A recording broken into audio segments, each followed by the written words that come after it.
Dans le domaine de la justice, c'est plutôt une année très chargée avec plusieurs dossiers judiciaires devant les cours et tribunaux, mais également des remous au sein de l'appareil judiciaire. Justice, boussole de la transition 2023 n'aura pas atteint cet objectif. Le débrayage des magistrats et les prises de bec entre acteurs de la justice sont des exemples concrets d'un dysfonctionnement de l'appareil judiciaire. Mais certaines actions menées cette année sont à saluer en dépit de tous les dysfonctionnements. On peut citer entre autres la lutte contre la corruption, le détournement, l'enrichissement illicite et le blanchiment des capitaux. La rétrospective, c'est avec Ansel de Baldé.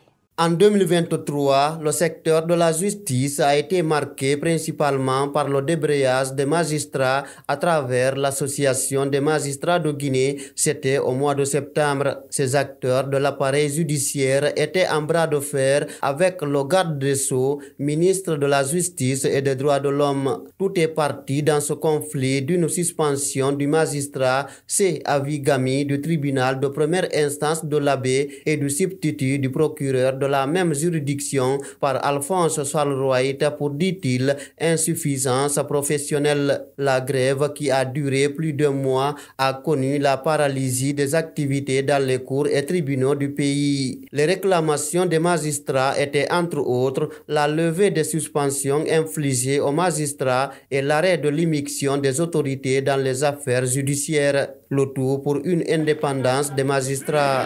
Cette situation a suscité beaucoup de réactions au sein de l'opinion publique guinéenne de voir les magistrats réclamer leur indépendance.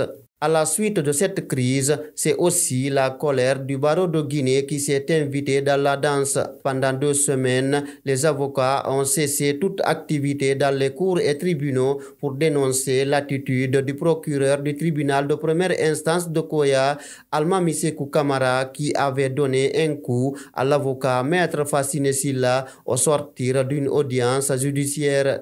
Autre fait marquant cette année, c'est la comparution du ministre de la Justice et des Droits de l'Homme par devant le tribunal de première instance de Dixine suite à une plainte des responsables du Front National pour la défense de la Constitution FNDC. Oumar Silla, alias Fonike Mengue, et ses collègues accusaient Alphonse Salroït de faits de dénonciation calomnieuse, injures publiques, violences et voies de fait.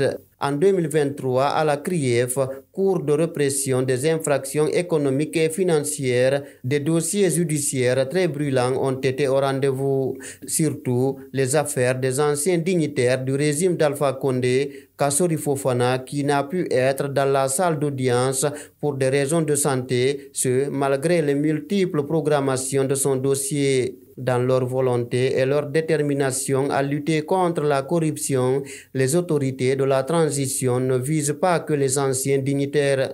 En octobre 2023, 34 directeurs des affaires financières des différents départements ministériels ont été interdits de sortir de la Guinée par le procureur spécial près la Cour de répression des infractions économiques et financières CRIEF.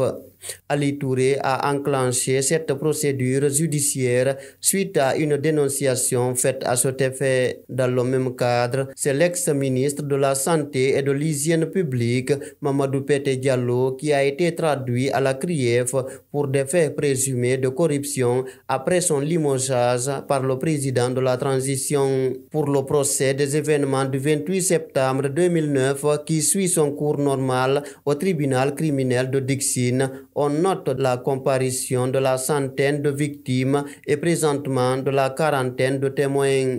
2023 s'envoie donc avec une note d'espoir de voir la justice recouvrer son indépendance comme l'a réclamé l'Association des magistrats de Guinée pour mieux servir les justiciables en 2024 qui arrivent et pour les années futures.